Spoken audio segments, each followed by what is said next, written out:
Smoking your stove, I like that, man.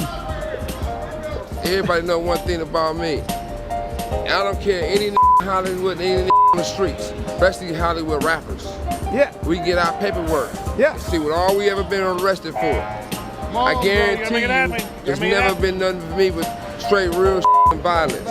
You ain't snitching. No. I ain't never in my life told. You know, I'm the mother when people ask me if I know who killed Tupac, and not saying Tupac dead or alive, but I'm saying if they ask me if I know who killed Tupac, I'm the said, hey, absolutely not. Yeah. You know what I mean? No. I don't get down like that. One thing people gotta realize, it's mother born and raised out here. Yeah. You both respect the mother who live out here. Yeah. Because right now we got a lot of out-of-towners living out here, and they ain't saying nothing about it. Yeah, exactly. You'll have a 90 mother walk down the street and said Suge Knight killed Tupac. When everybody know off the top, I ain't the killed Tupac, I'm the protecting Tupac. Yeah. But at the same time, bitch ass Puffy can give him a mother star, and every rat in the world said he didn't want to kill Tupac. Yep. Or had him shot. Yeah. You know what I mean? But if you notice, it was a rat on television saying he didn't want to get the shooting, this happened, that happened, this happened, that happened, right? Right. If you think about it, right? Right. Why you think nobody been arrested if they said they didn't want to kill Tupac? Because they're snitching to the police, so they ain't Not gonna get just arrested. to snitch and be smart, son.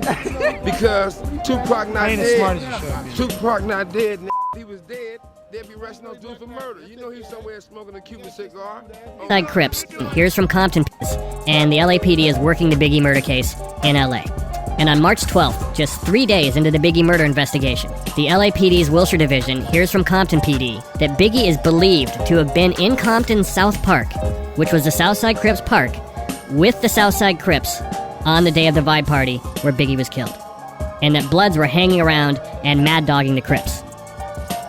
The next day, Wilshire Division receives intel that Southside Compton Crips were responsible for Biggie's murder, and the reason they killed him was because Biggie owed them money for security jobs and had not paid them.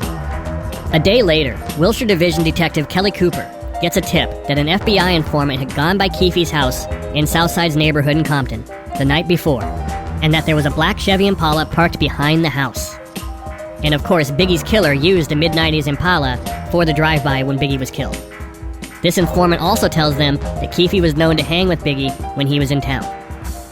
Later that day, Compton gang detective Tim Brennan clarifies that the home with the Impala isn't Keefe's, it's his girlfriend's house. Wilshire Division meets with Brennan that afternoon, and their chronological entry for the case for that day lists 7 names as additional witnesses or suspects, and nearly all of them are alleged Southside Crip associates.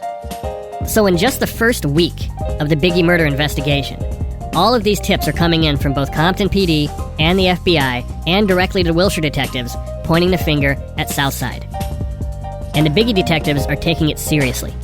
On March 17th, Wilshire Division requests a copy of a traffic citation that Keefe D had received previously, and they learned that the vehicle he was driving when he was pulled over was a 1996 Chevy Impala SS. But they also learned that the car isn't registered to Keefe, it's registered to someone named Parker. So detectives request that LAPD's Air Support Division conduct a flyover of Keefe's girlfriend's house in Compton to check on the possibility that there's an Impala parked in the backyard. And on March 20th, LAPD's Air Division verifies that suspect vehicle is at the location, meaning they did the flyover and confirmed there's an Impala parked there behind the house. And in another entry, they claim that the vehicle is, quote, partially covered. About a week later, Wilshire Division gets another tip, this time through the Sheriff's Department, that a Southside Crip informant has confirmed that Keefe owns a black Chevy Impala and that it's parked behind a house in Southside's neighborhood in Compton. And he adds that Keefe normally keeps the car undercover. This informant also mentioned money owed to Southside, and that he isn't sure what the money was owed for, but he thinks it was for security. He adds that Keefe's nephew, Orlando Anderson, who we know as Tupac's alleged killer, was also at the vibe party on the night of Biggie's murder. A few days after this tip comes in, on April 2nd, the LAPD's Robbery Homicide Division takes over the Biggie case from Wilshire Division. And the RHD immediately wastes most of the next 2 weeks chasing after bad jailhouse informants like Waymond Anderson. But then, on April 17th, RHD detectives meet with the South Bureau gang detective who had approached the surveillance team from New York outside the Soul Train Awards the night before Biggie's murder. That same detective from South Bureau tells them that an informant told him that Biggie was in Compton South Park with the Southside Crips on the day of his murder, and that, quote, Wallace was paying some gang members for security services rendered, and a dispute ensued with one of the gang members and Wallace over $5,000, and Wallace refused to pay. So, is this the same informant who'd made a similar claim to Compton PD a month earlier? I don't know. The story that Biggie visited Compton on his last day alive is shrouded in mystery. But whether it's legitimate or just a rumor that was going around, I think these statements being made to police finally put the Southside Crip theory onto RHD's radar. A month later, on May 12th, RHD detectives meet with a Compton police detective who claims that shortly after Biggie's murder, he received an anonymous call claiming that Biggie was killed by a Southside Crip gang member because he refused to pay $30,000 owed for killing Tupac, and that Biggie was heard saying, "You killed him because of a beef you had with him," and an unknown source replied, "What's the difference? He's dead." But this is the second tip like this that has come in from an anonymous caller. Messing around, or they could be taking the rumors about Biggie owing Southside a debt and drawing their own conclusions that the Crips must have killed Biggie over that.